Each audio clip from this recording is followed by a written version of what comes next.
Good morning. Hey, I am Steve Weber, and you are? Stacey Redfield. And I am in Stacey Redfield Pilates studio. We're in Bethlehem, Pennsylvania. And what's the name of your studio? Physical Methods. Thank you, Stacey, for inviting me to do a live remote broadcast from your studio. But you've been a guest on the show a few times, haven't you? Maybe once or twice.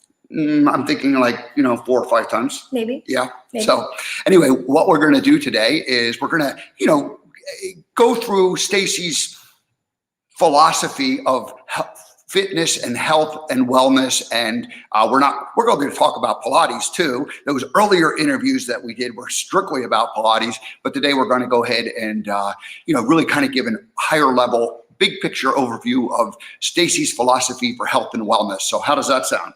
You're sure you want to do that? I'm sure of it. Okay. Let's do it. No backing out now. That's right. We're live, and we're coming to you from Bethlehem, Pennsylvania. So we have no choice but to go for it now. Yeah. So what I'm going to do is I'm going to let Stacey take about an 8-minute break, and I'm going to give you a little bit of my monologue. And my monologue is titled.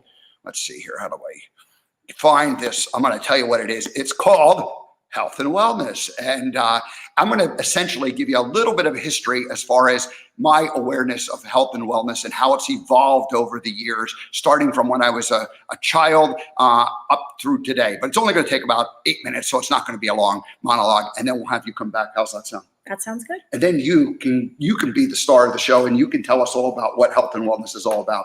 How's that sound? Yep. All righty. Well, good. All right. Well, we'll see you in just a minute or two. How's that sound? That sounds great. All righty. So take it away. I'm going to, like I said, I'm going to just tell you about what my health and wellness history is. But actually, before I do that, let me tell you what's happening tomorrow, and then tease with what's happening next week. So Jedediah Crouch will join us tomorrow. He is a contributing author of the book, The Pivot Project, and the chapter that he wrote is called Awakened. So Jedediah will share with us his story tomorrow. I'll be back in the regular American Gumption studio for that broadcast. Friday, I plan to go live, but I do not have a guest confirmed at this moment, so we'll see what happens. And then Monday is Labor Day, and I'm expecting that I will not do a live show, but I could always change my mind and do it if it was the right thing to do. So tentatively, we're not doing that. It's Memorial Day on Monday. Oh, it's Memorial Day. Thank you, Stacey. It's Memorial Day. I was already, I would have missed all of summer if I had. I want Memorial Day, and I wanted to enjoy the summer because this is the best time of year. So it's coming up right now. So Monday is Memorial Day, yes. And then Tuesday, I don't have a guest scheduled, but I'm planning to do a live show for sure. And then Wednesday, Thursday, and Friday, we have return guest who will join us, Pam Durand. She was scheduled for 2 weeks ago on a Wednesday, or it'll actually is a week ago today. She was scheduled, and we had to cancel it because I had internet issues. And then Thursday, Shani Alvarez will come back and continue a discussion of her awakening and her book that she wrote. And then Friday is Gwen Peterson, and she is the founder and the leader of the Spiritual Communities Network. All righty. So that's what's happening next week and tomorrow. So now let's go ahead and do this monologue, the health and wellness. And I really wanted to do this today because each time that I have a guest and each time I go somewhere to a remote broadcast, I take inspiration from the guest and the topic. And so since Stacey's going to give a 45-minute vision of what her ideas of health and wellness are, I thought I'd go ahead and do about an 8-minute little bit of a history in terms of where I came from, and as I look back on my awareness of all this, where it came from. So as a child, obviously we start things, we learn things, parents, schools, we get influenced. My earliest idea of health and wellness was strictly a physical thing. And, like in terms of like movement and calisthenics and strength, whether you're, lifting weights or something like that. And maybe, so that was the very beginning. And then maybe a little bit later into it, I became aware of breathing and aerobic and, lung capacity. So, but still very much a physical physical thing. And into my teenage years, I began to become aware of consumption in terms of what am I bringing into my body? What am I feeding myself? What is fueling this body? But again, strictly all physical ideas. And so I realized that the foods that I eat are going to affect me. And then supplements. My mother always fed us vitamins, and supplements became something that I was exposed to, as a teenager, and certainly aware of that. When I became a young adult, and I'm considering this, out on my own, living in California, my early 20s, I really became aware of positive thinking. And I remember I subscribed to a Success magazine, and they would have these tapes, cassette tapes that you could purchase. And I ended up with dozens of them, and all of the different early leaders in terms of, people who ultimately I became aware of through the NSA when I was a member there. But they had these audio Zig Ziglars and, just lots of, I'm blanking on all their names now, but I had dozens of these tapes, and I listened to them and I wore them out. And so anyway, the whole idea of positive thinking became part of my mindset. And I did equate that to, being healthy, certainly healthy from like an intellectual level. So really all through my, early years and teenage years, it was pretty much health and wellness was strictly a physical thing. And then you added the mental part next to it. And then as I became more of a maturing adult, I realized that spirituality had something to do with me taking care of myself. And, it was that idea of kind of a positive thinking thing, but kind of on the, on that next level, the next realm up. And that journey was always, I was always awareness from it, from early religion exposure. But there was also like, it didn't feel like it was completely fulfilling what I was looking for that way. And it was really 10 years ago or 11 years ago, 12 years ago, 2009, when I consider that the year of my awakening, and realizing that, really became like that trinity, so your spiritual, your mental, and your physical all combined, together.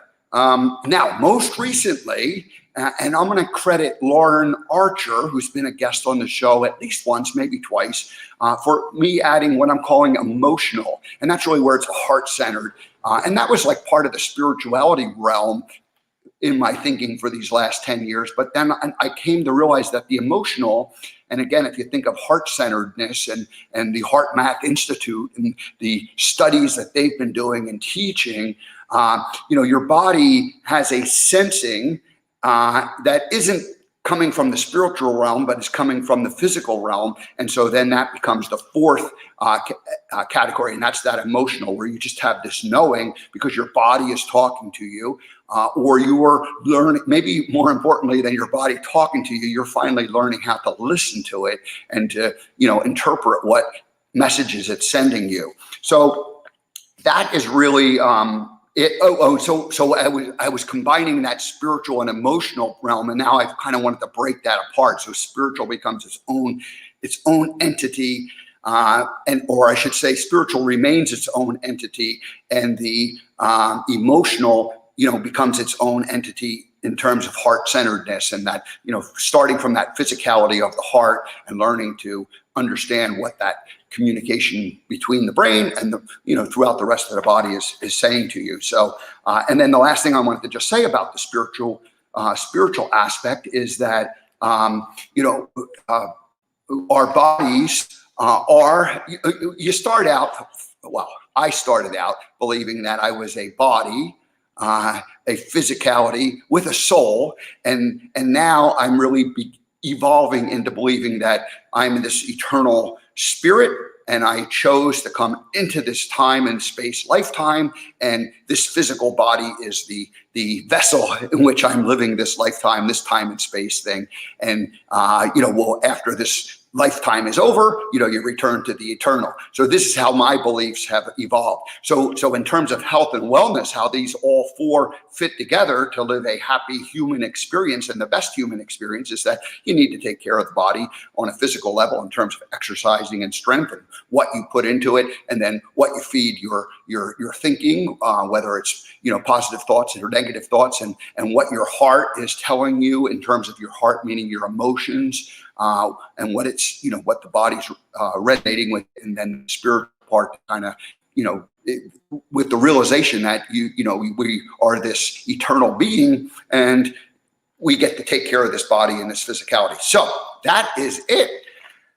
Whew, that was kind of fun. And I also want to invite Lauren to come back, because when she first introduced the idea of the heart-centeredness part, this was like 6 months ago, and it was like, maybe I need to consider that. So I think she would be proud of the learning and the evolution that's happened with it. So, all righty, well, that's the monologue here. Let's go ahead and get rid of that thing. And now we've got and we're going to change one more banner. We're going to put Stacey's combination there.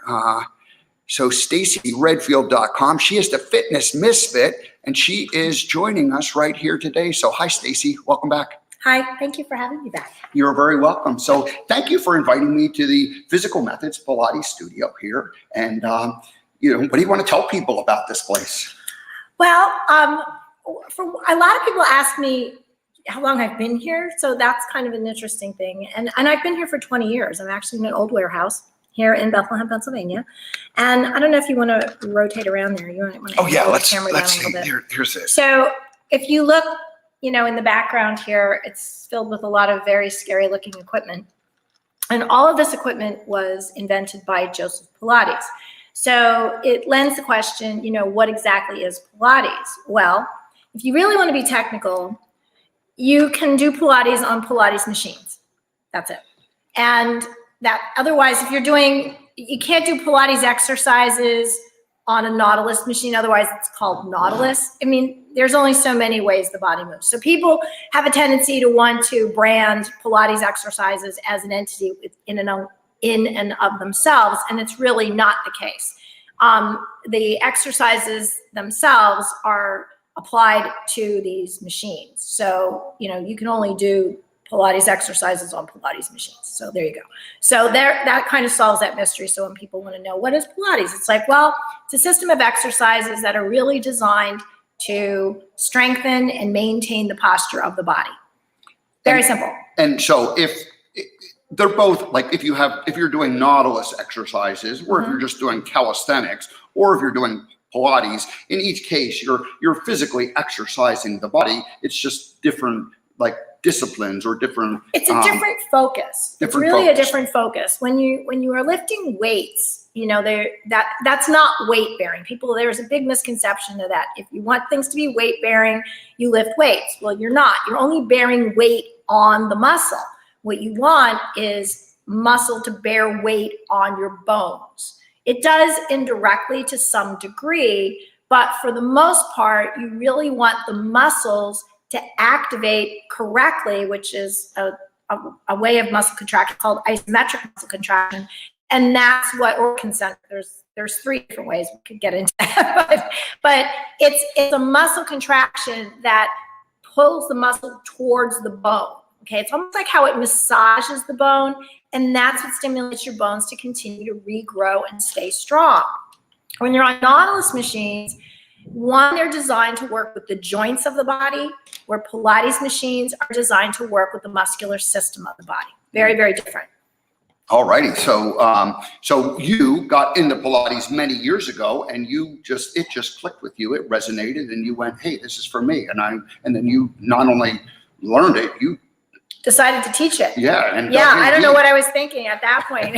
I swear. Well, what were you thinking? I was a finance economics major. I was not even remotely interested in becoming a Pilates teacher. And that was kind of more of my spiritual journey at that point in my life, because I just kind of knew. I mean, it was like I had a dream. It said you should be a Pilates teacher, and I'm in the dream going, no, I don't want to be a Pilates teacher. And I woke up and I said to my husband, I think I'm supposed to be a Pilates teacher. and that was it. I mean, I jumped in with both feet, and I did not go through training the conventional way. I just went the fast and dirty way, because being a business major, I was like, here's a great opportunity to have a business. And so that's what I was really focused on. I was really focusing more on the financial payoff on this. I was really not looking at doing this seriously. And then once I got into it, you know, as a scholar and student at the time, I hate to say scholar, it's really kind of giving myself more credit than I deserve.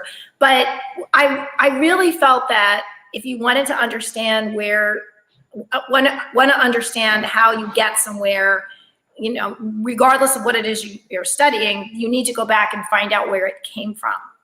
So I started a very, very in-depth research into Pilates, because I figured this did not just plop up on the planet one day and here we go.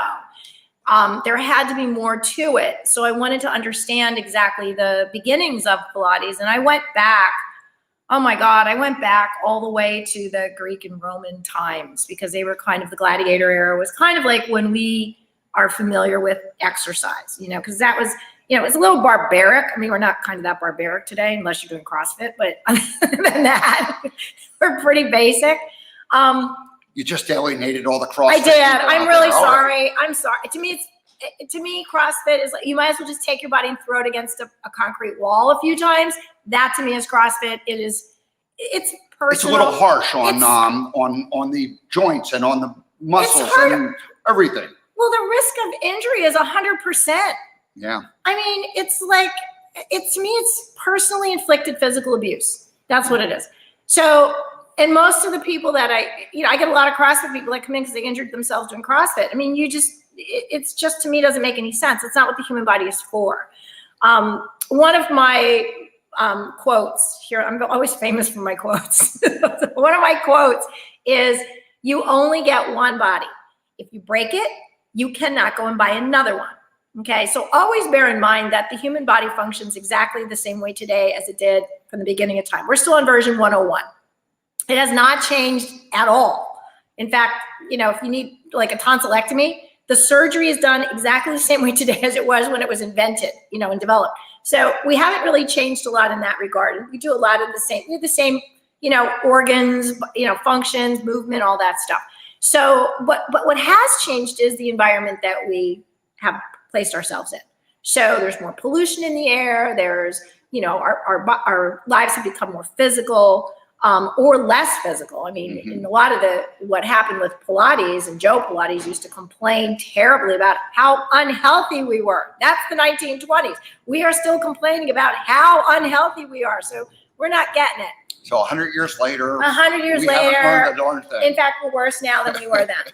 So the reason why Pilates was so important at the time that Joe Pilates came here, and that was back in the 1920s, was because we were at a place in history where we needed to have military activation. So, you know, there were World War I, World War II, you know, you get into the Korean Wars, Vietnam Wars, you know, you keep going down that part of history.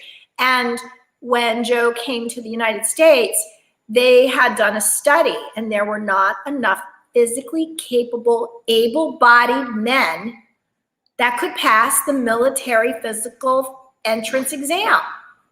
That's a problem. So what you had to do was develop a fitness program. So fitness programs became legislated in our country. They were legislated in every country. Every country has what they call their physical culture.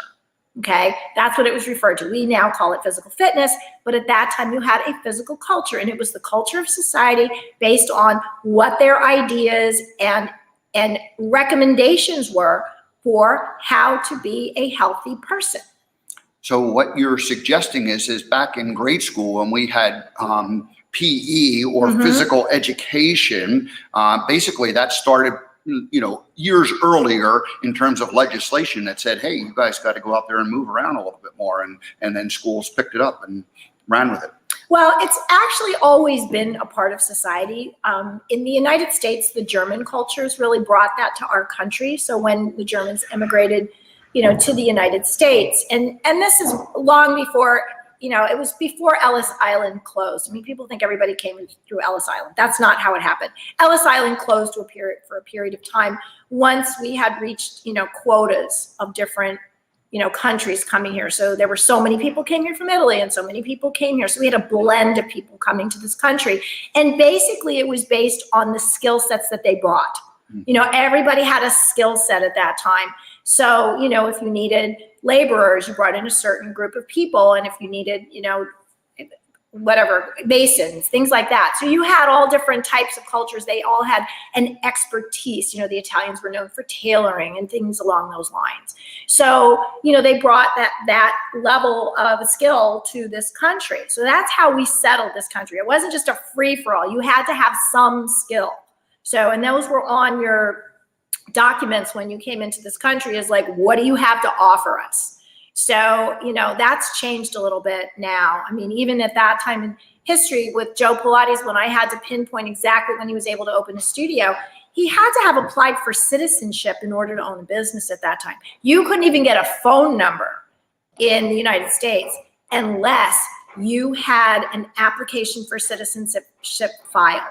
So, things like along those lines have changed at this, as well in this point of history.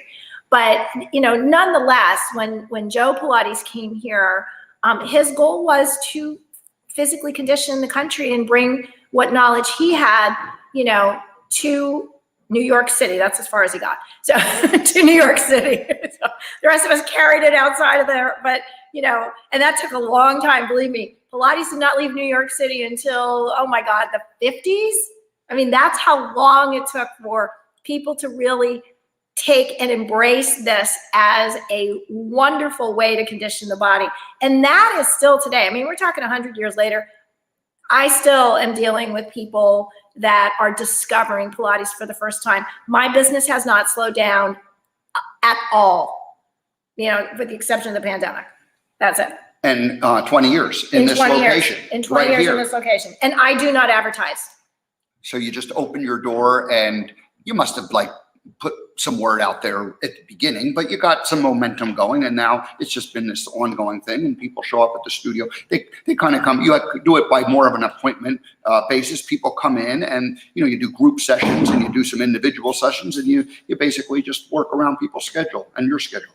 The one thing that I have discovered with this, I'm what I refer to as a boutique fitness studio, and the reason why is, if I left it up to you to exercise, we put it off. We have 1 million excuses. Okay.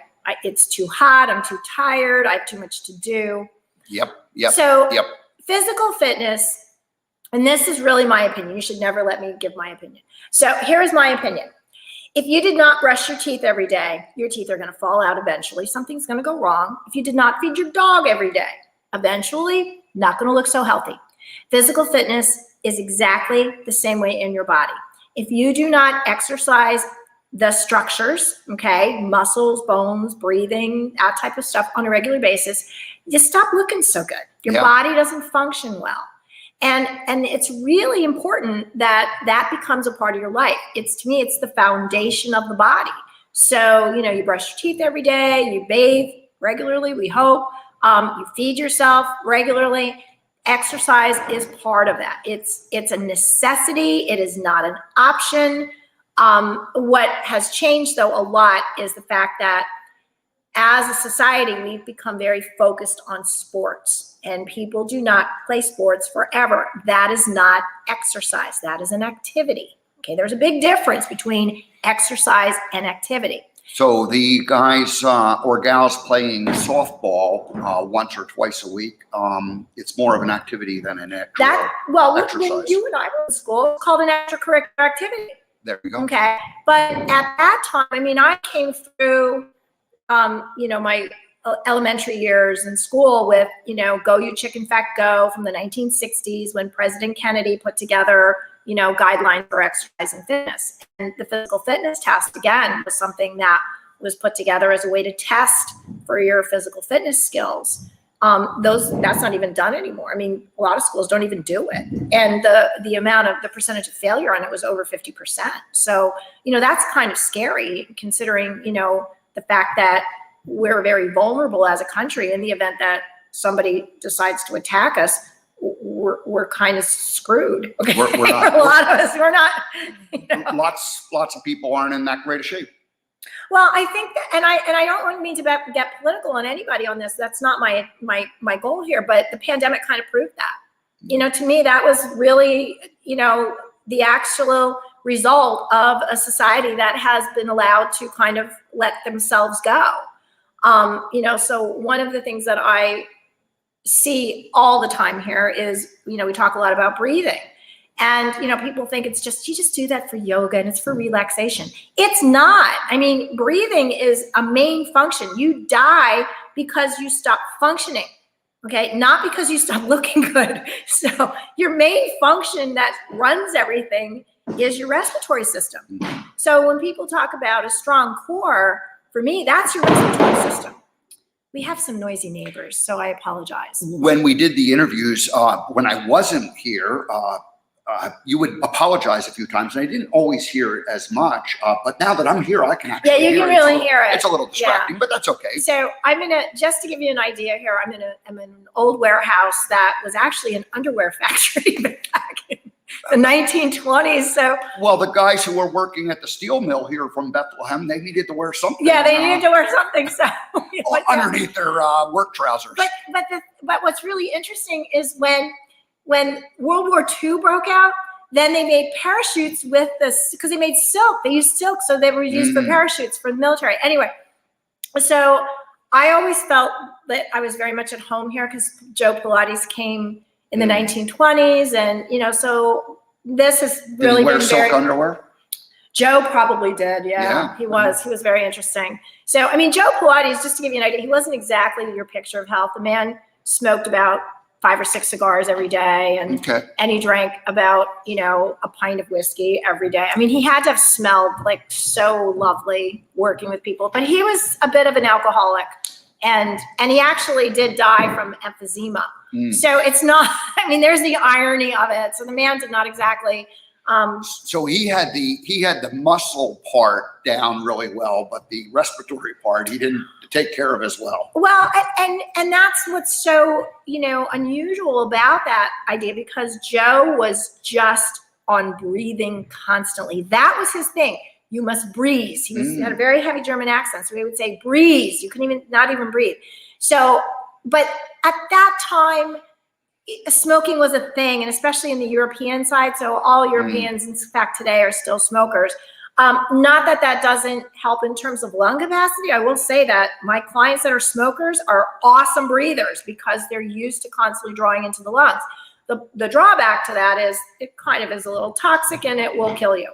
So, so that's kind of, it's a little bit of a double-edged sword on that, but that's kind of what happens. There's always an opportunity. So doing the breathing, though, without like putting the toxins in, is probably the better way to go.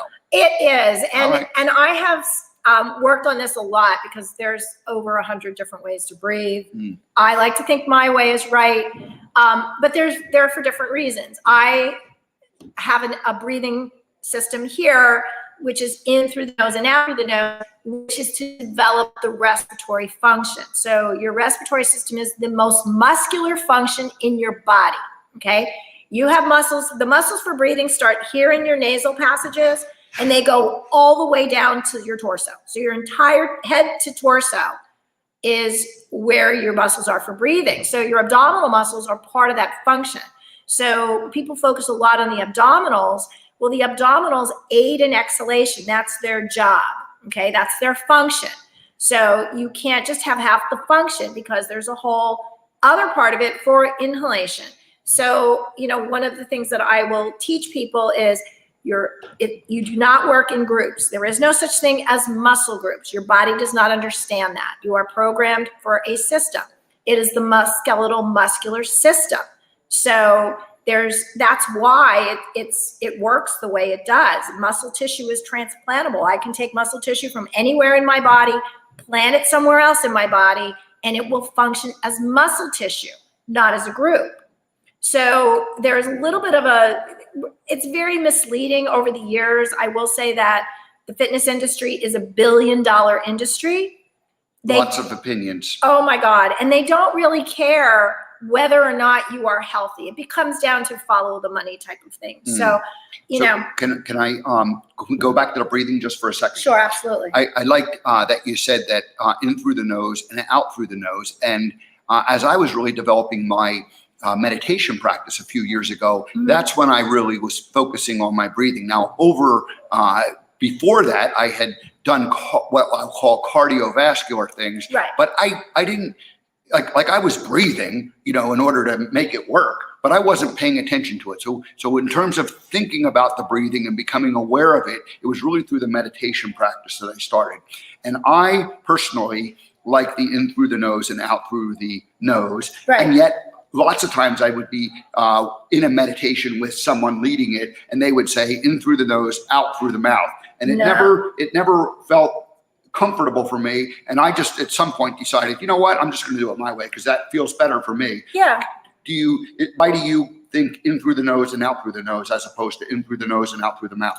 Well, I look at it from a scientific perspective, and I've studied this extensively, believe me. So the central nervous system is wired for very specific jobs.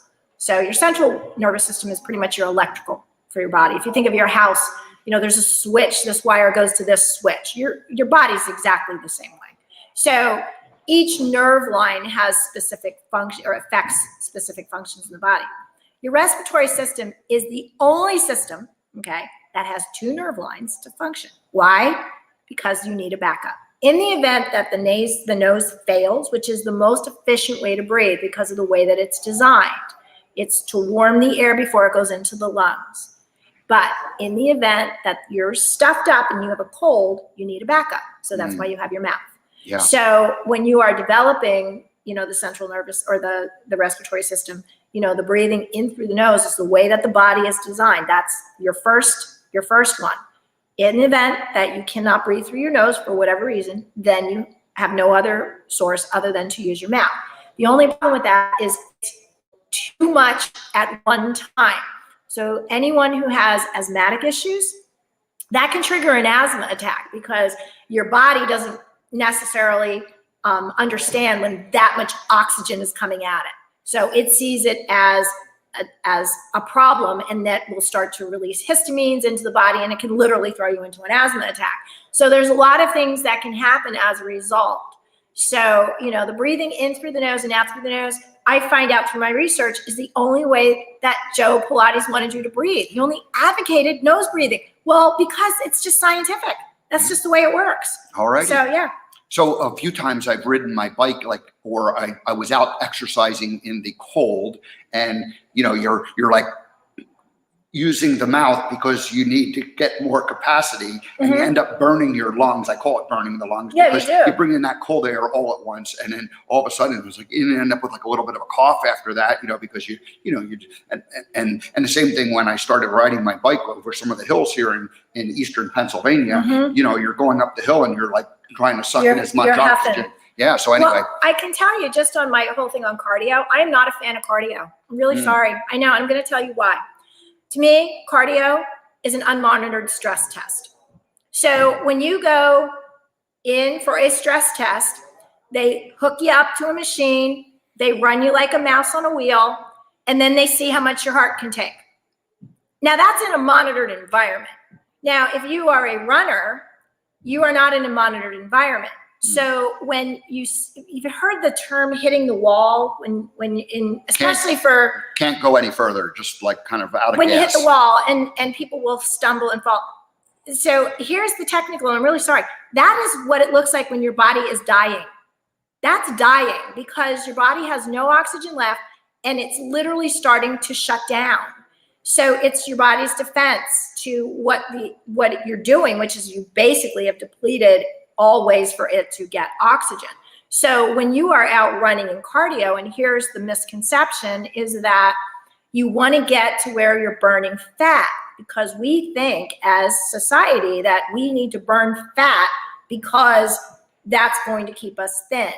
Well, what you're doing to your body when you are out running cardio, especially, anything that elevates the heart rate, the body's job, anytime you are stressing it, which is what you're doing there, is to survive.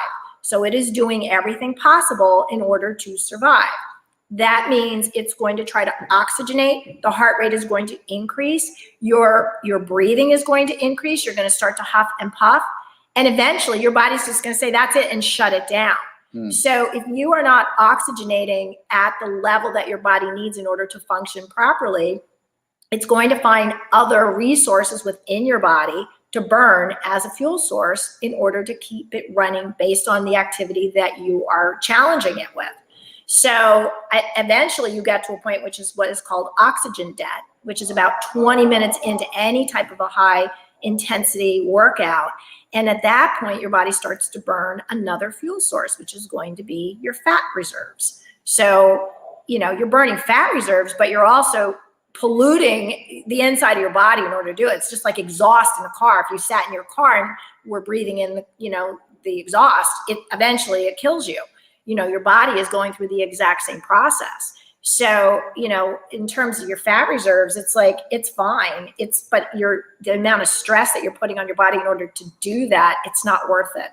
So a more controlled method of eating, of eating and of exercising to you start out with what you want to actually accomplish, and then design a system, an exercise system that will actually do that, as opposed to just like that, like going out full blast to where you get, it's burn like, a bunch of no one calories. looks happy running. Do you ever see a person running? Okay. Do they ever look happy? No one runs with a big smile on their face. They look like they're going to die. So anybody who thinks, and I hate to break, the bubble on this, guys, but anytime, if you are under the impression that you're going to eat cake and get on the treadmill and burn it off the next day, that you can't burn off cake. It's just not going to happen.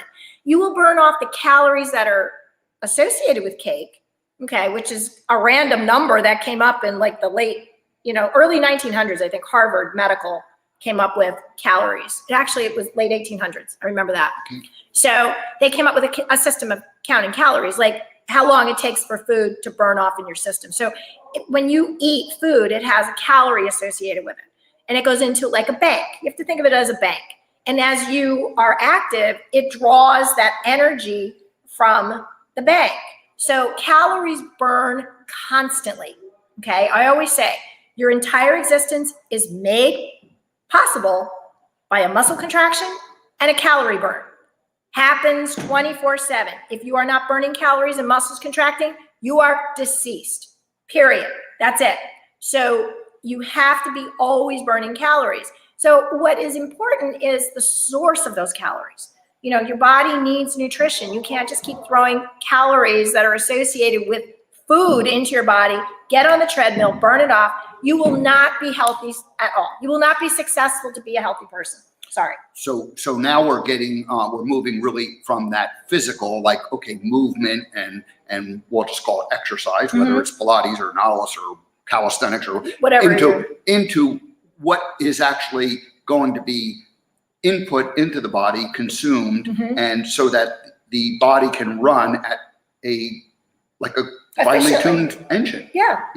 I mean, that's the thing, is we're an organic being. Again, I go back to, we've had no upgrades in technology since our creation. So, when you look at, what we do to our bodies, I mean, our food supply has changed dramatically since the beginning of time. We would we'd be a much healthier society if we actually had to go out and, trap our own food, but we don't do that. So I always say the day that they invented easy cheese was kind of the beginning of the end for us. So. I'm thinking that the people who come to the Physical Methods Pilates studio here and go through this, they're not just learning about how to use these different machines in terms of how to get the muscles to work better. They're also getting an education in what to consume. In health and wellness, yeah. This is a system. Okay, Pilates is a system of health and wellness. This is not just about exercising on a machine. That's part of it, because restoring your posture on a regular basis is incredibly important. So the way to test that is, You know, if you are 40 years old and you cannot bend over and touch your toes, always bear in mind that you could live to be 90. And I mean, today we force people to live longer than that. So if you really want to go 50 years without being able to move, you need to do something about that. You know, your body moves for life. You know, some people give up sooner than others, but you know, the body function is really important, and it's a muscular based function. So in order for your internal organs to function properly, you know, it's not just about your heart and your lungs, it's everything. All your internal organs are reliant on muscles that support them. You know, so the majority of your body weight is above your hips. I mean, people have a problem with their thighs. I'm like, your thighs are, each leg is only 10% of your total body weight. That's it, 10%. So 20% of your total body weight are your legs, which make you feel a lot better about your thighs. So women get like really stressed out about that. I'm like, girls, I swear to God, 10%, 10%.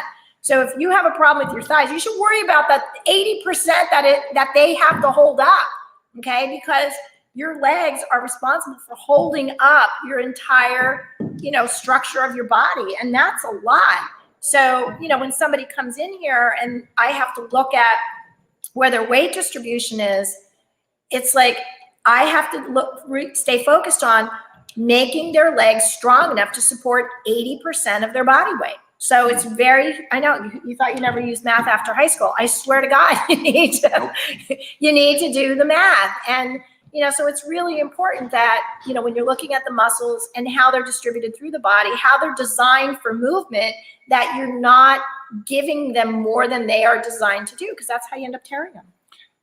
You know, as you're talking, Stacey, I'm realizing and coming up with this thought that, you know, physical movement, obviously important, but if you really want to start with an exercise or a wellness, you really want to start with a wellness program, what you're consuming is probably almost a better place to start.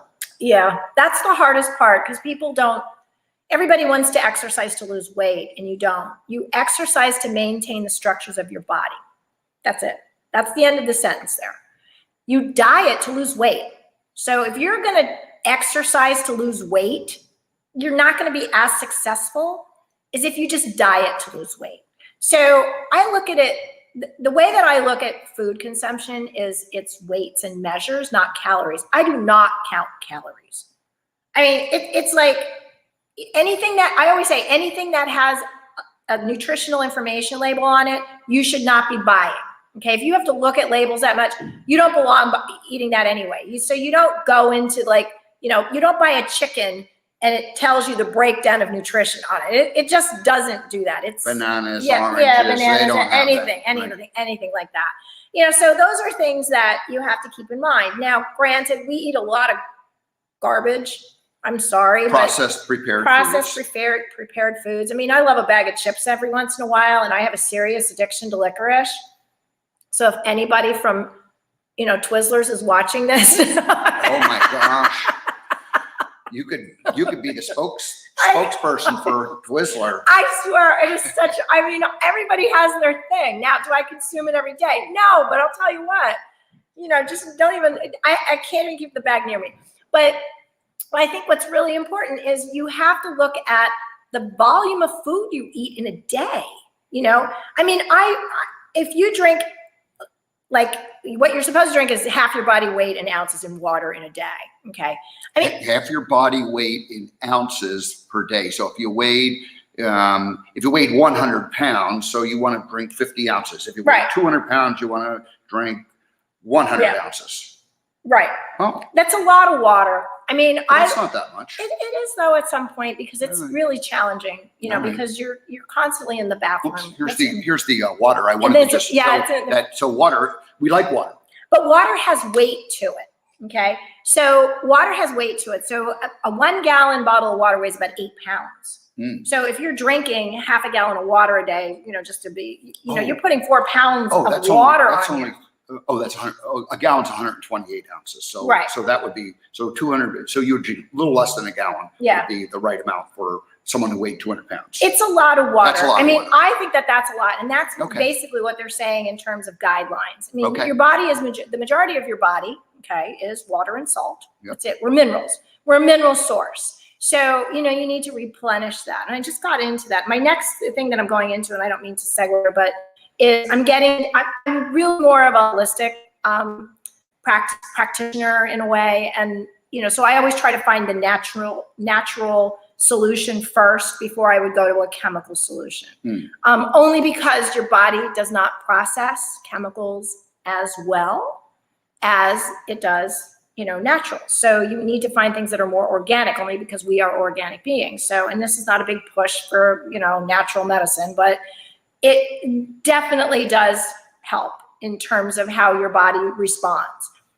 So eventually, things start to deposit in your organs, your liver being one of them. So when things start depositing in the internal organs is when you have to really kind of look at, maybe you should make some different choices in life. So, when it comes to the foods you're eating, there's a lot of chemicals in what we're eating. And, your body eventually has a problem. Either your cholesterol goes up, or you gain weight, or your body responds in most of the time a very negative way. So, the first thing that I tell people when they want to lose weight, it's like, well, how much weight do you eat in a day? It's very simple in transference. So if you ate 5 pounds of nickels, you will weigh 5 pounds more. I mean, it's very simple. This is a weight and measure thing. You don't go to the store and buy calories of food, right? Yeah. You don't go in and say, today I'm going to buy 300 calories of lemons. I mean, you just don't do that. So our entire food system is on weights and measures, not based on calories. So I don't even know why we even look at that, because that doesn't even make sense to me. So, the first thing you're looking at is, how much weight do I eat in a day? Start to keep track. Did you eat, 6 ounces of meat? Did you eat 2 pounds of a salad? When you buy food, you buy by the weight. You're not buying by the calories. So you should be able to figure out exactly, approximately how much. If you need to get more of a visual on it, you get on the scale in the morning and you get on the scale at night. And that'll tell you how much you ate that day. And then you get back on the scale in the morning, and then you see how much you burn while you sleep. Okay, because you're still burning calories while you're sleeping, I swear to God. 1 deep breath burns about 5 calories. Yeah, see? So 5 calories. So that's a lot. The more you breathe, the more calories you burn. Okay, so it's more efficient for you to breathe more than to eat more or less. Hey, everybody, I'm learning. Yeah. And some of this, I kind of get, but then there's other things. It's like, so I really love the fact that my guests are teaching me every day in terms of how to live healthier and to take better care of myself. So thank you for what you're doing. Well, you upset the ecosphere a lot, because people really look at me and their eyes kind of glaze over, because, the industry itself, and this is really sad, but they're not focused a lot on health, and that's the thing is I respect the medical community, but I think it's overused, to be honest. And we talked about this the other day. There's a difference between wellness and illness. And we focus so much on illness. Everybody's on medication. It's like, it doesn't need to be like that. And it shouldn't be like that, right. Because it's so hard on your body. Right. Your body doesn't understand it. And right. it responds based on what you're doing to it. And unfortunately, it becomes this big vicious cycle where you're taking one pill to combat another pill, and you never get off the treadmill. And then liver and kidneys just get jammed up with toxins. Yeah. With too much. They're working too hard to try to process things that aren't being processed. And I mean, unfortunately, it's a huge industry. When you look at the medical industry and the pharmaceutical industry, it's billions and billions of dollars.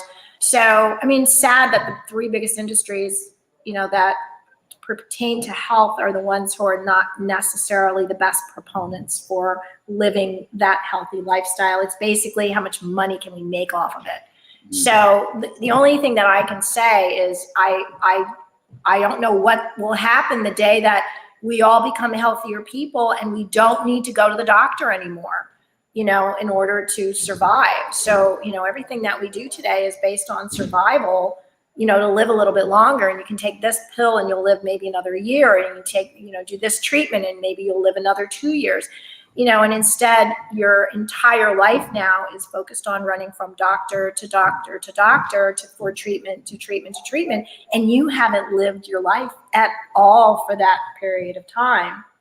So that I have a little bit of an issue with. It was interesting, Stacey. I took my drive across America, was gone for 3.5 weeks. And as I went through different areas of the country, whenever I would see a big, giant building that looked pretty much brand new, it was usually a medical facility. Yeah. And, there wasn't any factories being built, but what was being built was these large, facilities. And now you noticed it more when you were in like kind of smaller towns, big cities, there was just a whole bunch of stuff going on. But as you got to not rural, but like, medium-sized communities, always when you'd see some big, giant, brand new building, it was always a medical facility. Yeah, I know. I have a little bit of an issue with that. That's a whole other thing.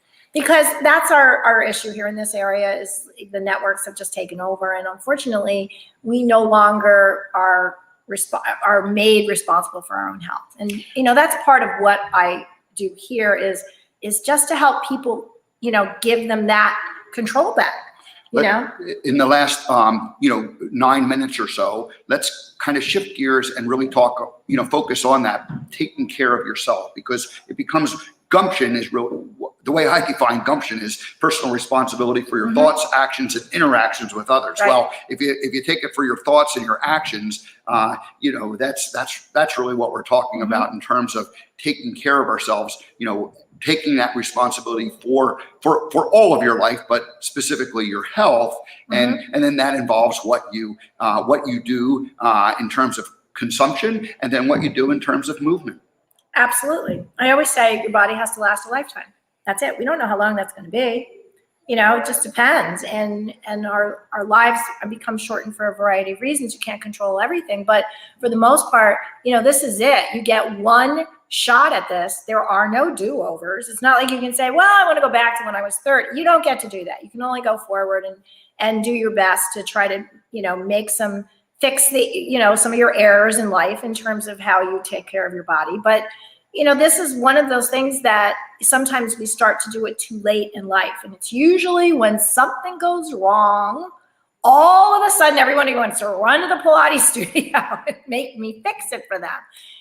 But that's a better choice than just running to someone who's going to give you some kind of a bar, Or a bar. Some people just decide to take up drinking and that's it, So tequila only fixes so much. I'm sorry.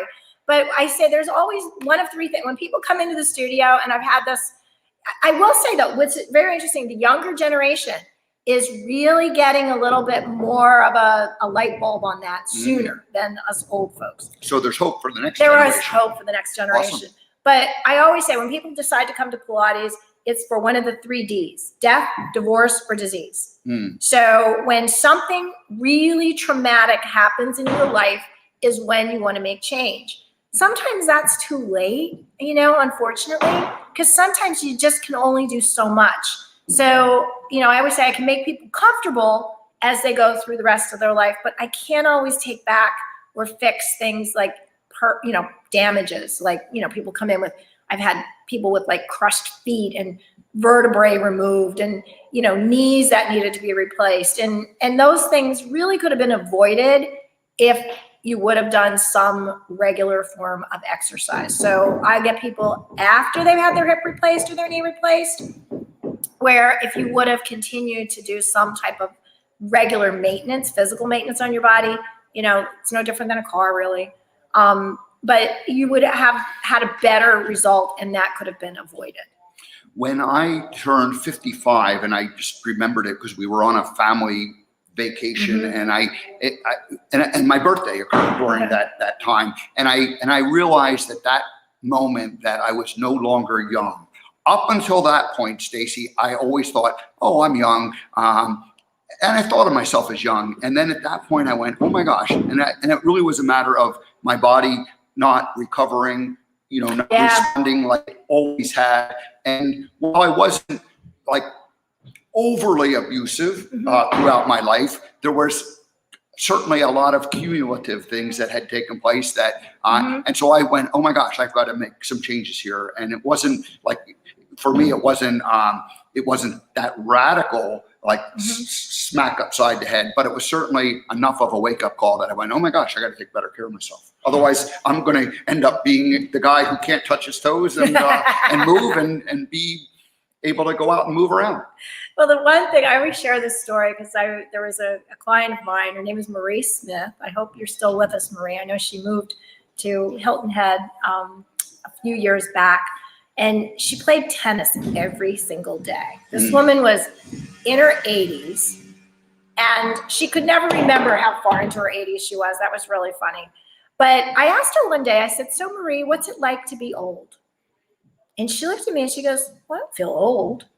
I'm like, really? I'm like, you're over 80? She goes, no. She said, when I look out through my eyes, I still think I'm in my 20s. I still like to do all of the things today that I like to do then. She goes, it's just a little bit harder to do them.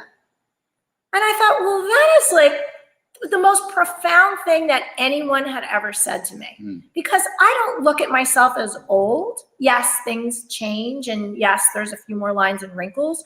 But I still feel I still like to do the same things today as I did when I was younger. And it's just a little bit different.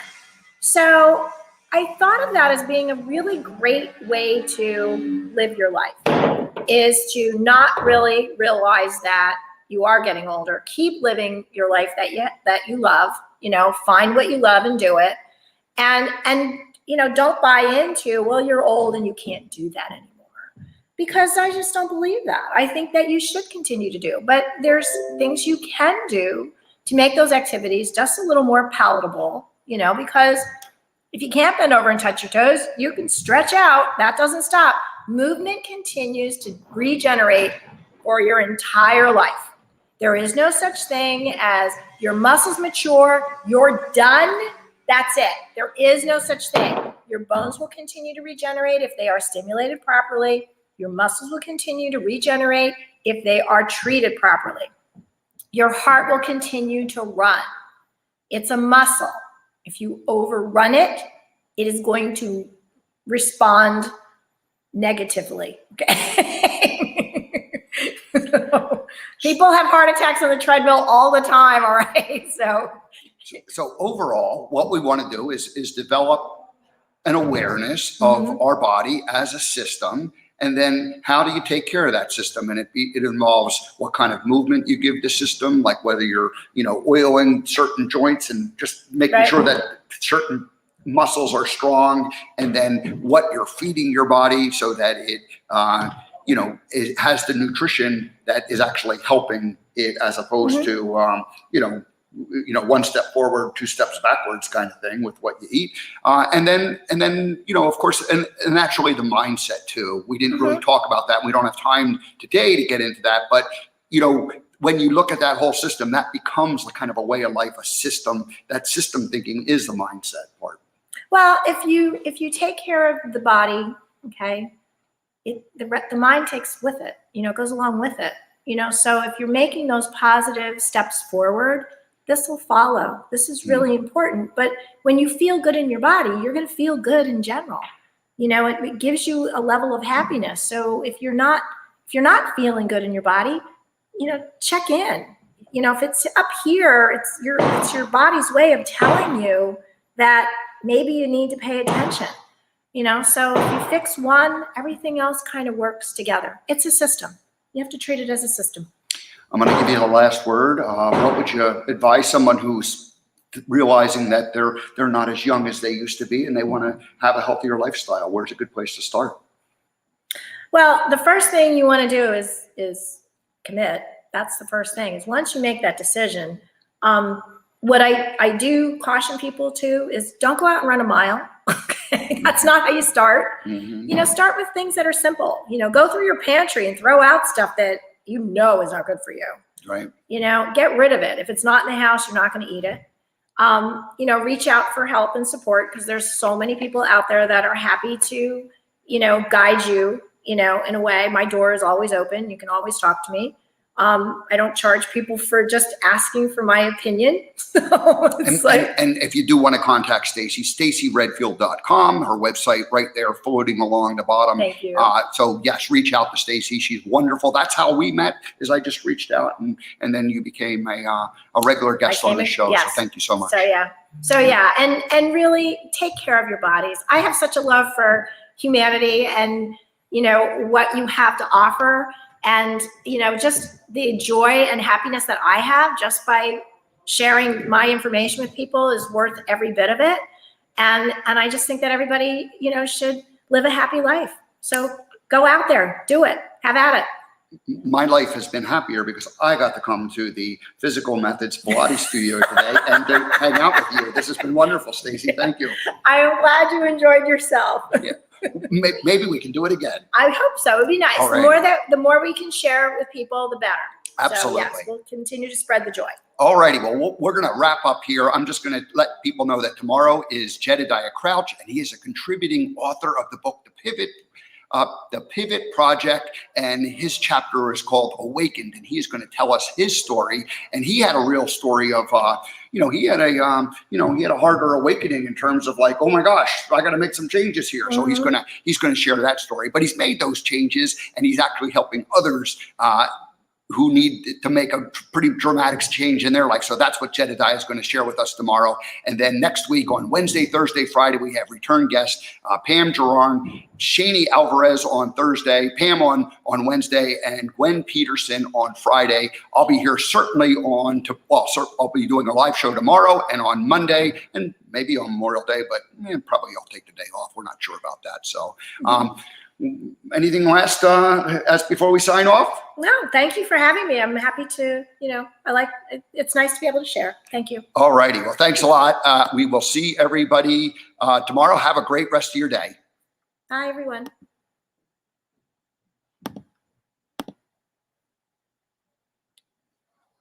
The show, it should be playing, but it's not. Why is that? What's going on? What do you mean? The sound. Oh, closing. So, I'm not pushing the right button. Here we go. Let's try this one, the closing one. There we go.